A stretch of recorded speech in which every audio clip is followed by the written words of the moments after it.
What is up, guys? Welcome back here to another Rise of Kingdoms content. Today it's a little bit approaching to the video because I am not home and I'm traveling right now, and I'm actually in Chicago, and we're going to apply for our dual citizenship.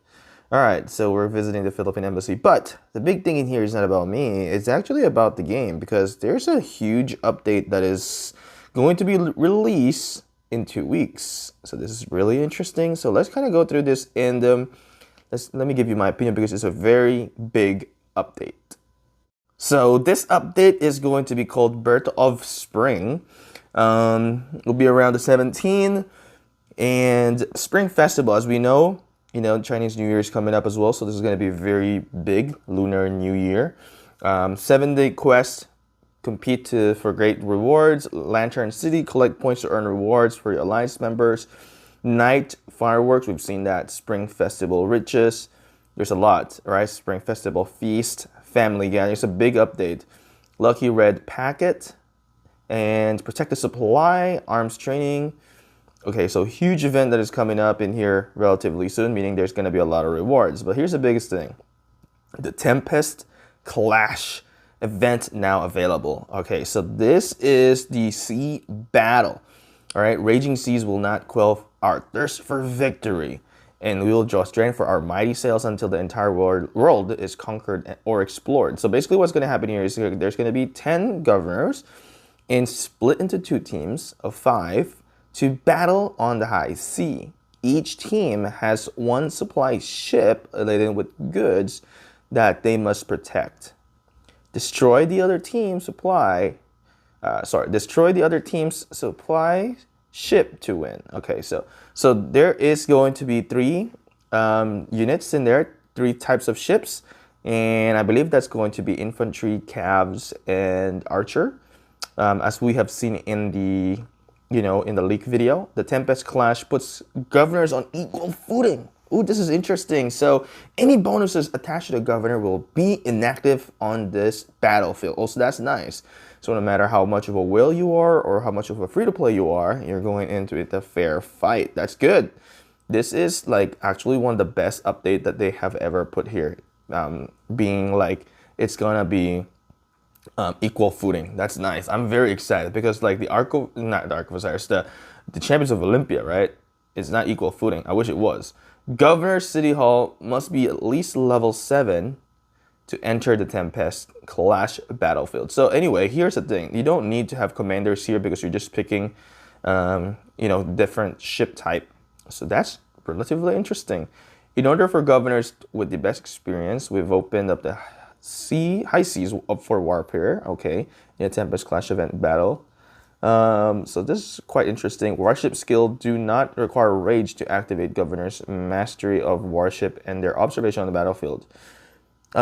Each 3 types of ship basically has its own strengths and weaknesses over the other types.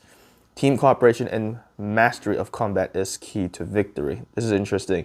This is actually like something that I'm looking forward to test out here. Okay, what do you guys think so far? So far for me, I think it's really interesting because, man, just having the equal footing, I think that's nice. And not reliant into your gear or your commanders, I think that's amazing.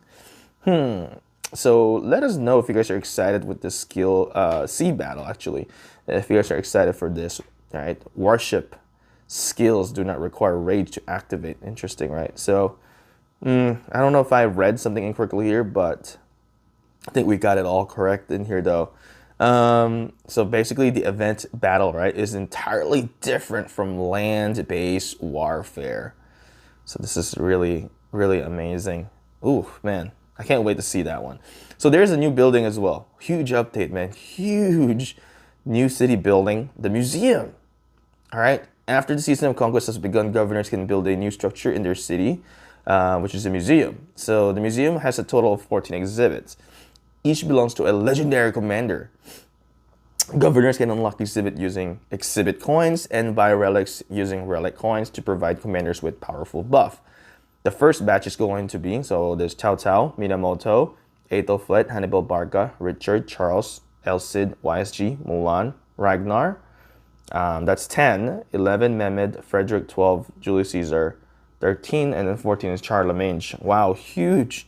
So I wonder if people that are free to play then can now obtain Minamoto. Are you still free to play? Yeah, should be. If you obtain Minamoto through this, then you're still free to play. During the season of conquest, governors from different kingdoms will own different commanders, resulting to an imbalance of commander power among governors. So we've introduced this new museum system to help governors to strengthen certain commanders, allowing them to better face the challenges of Season of Conquest. Wow. There's a new map as well, right? You can see here, it says the Desert Conquest. This is the Lost Kingdom coming soon. We'll go live in a few kingdoms within 2 weeks after the update. Ooh. Now, we have followed the trail of our predecessor in our search for incalculable treasure buried deep underground. This search has led us to barren wasteland filled in abandoned structures and towering monuments to long-lost glories. All right, so basically, I mean, there's a little bit of a backstory there, but basically there's going to be a whole new story. It's called the Desert Conquest. Through the Pioneer event, in this story, governors will experience the new Lost Kingdom with unique fortress building and prestige system. Governors from all camps will have to get to grips with all new gameplay and devise a strategy for victory. So basically, there's going to be a new map. Sea of Death, the Desert Conquest story incorporates the Sea of Death. Ooh, wait, is that different than the Tempest Clash? I think it is. All right. So, separately, a vast mountain range require avoid resource points from barbarian forts. So this one is entirely devoid of resource points and barbarian forts. Governors cannot teleport to or build in a Sea of Death. Interesting. If you guys have a better explanation of this, let me know in the comment. The colossal statue around the Sea of Death will grant bonuses and significant prestige upon occupation. So you get like buff, I assume, when you have captured the colossal statues. Occupying colossal statue is key to victory. There's also fortress. Wow, this is huge.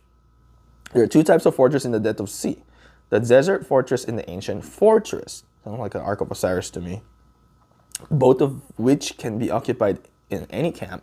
Governors must use two of these fortifications to progress strategically through the barren waste and occupy more passes, colossi, and holy site. Wow, this is huge, man. I can't wrap my head around this yet. So pardon me if we made some mistake of analyzing in here. So definitely help us out in the comments section. A story-specific role, acting as a manager of a fortress. Any coalition member can choose to assemble their troops at the fortress, which will grant overseeing general the right to the garrison assemble and dispatch such troops within as he see or she see fits. Interesting. There is gonna be like a boss basically that kind of orchestrate everything for us. It's interesting. There is your prestige, which is your prestige score is a composite of your individual prestige, coalition prestige, and camp prestige, and is earned by killing / severely wounding enemy troops occupying colossi and holy sites. Obtain significant prestige to receive a reward from the Crusaders' Achievements Honor All leaderboard. So they hope that this story will be a unique experience for. This is definitely unique, very different than the Heroic Ending, very different than Strife Date. I'm very excited. I'm actually looking forward for this. Are you guys excited for this? Because this is, wow, this is a whole new ball game. This makes the game like change things around and bring back life into excitement into here. Because we've been doing the same old KVK, but with all these things that are being added, I think it's gonna be nice. So I still hope that there's gonna be 50%, return of troops. I guess no more Crystal Tech. They didn't mention about Crystal Tech though, so that's interesting. Other changes, I don't think these are as great as the other ones. I don't know. Let's kind of look into this. Basically, Cyrillic Crisis. Okay, that's cool. Just another event. Blueprint accessories, Greatest Glory, Concealed Dagger are now available in the Holy Knight's Treasure. Okay, so if you spend gems, you'll get those. After updating kingdoms that have not been entered, the Eve of Crusades. KVK1 will send custom resource bundle. Okay, see, this is not the huge one. Okay, but they have a fixed issue here with Takeda. Expertise Kyoshu Ryu Gunkaku had an incorrect description in some languages, so not really huge. No huge thing. Make sure you do your feedback, and then you can get some gift. And actually, I'm gonna do that. Guys, this is amazing. This is exciting. Sorry if I don't have a face into the video today because I am traveling. I hope you guys understand. If you guys enjoyed this, update that is coming up, consider subscribing. Turn your notification on because we're gonna showcase this once it's here. I'm very excited, guys. Anyway, I'll see you guys again next time. Peace out, guys. Bye.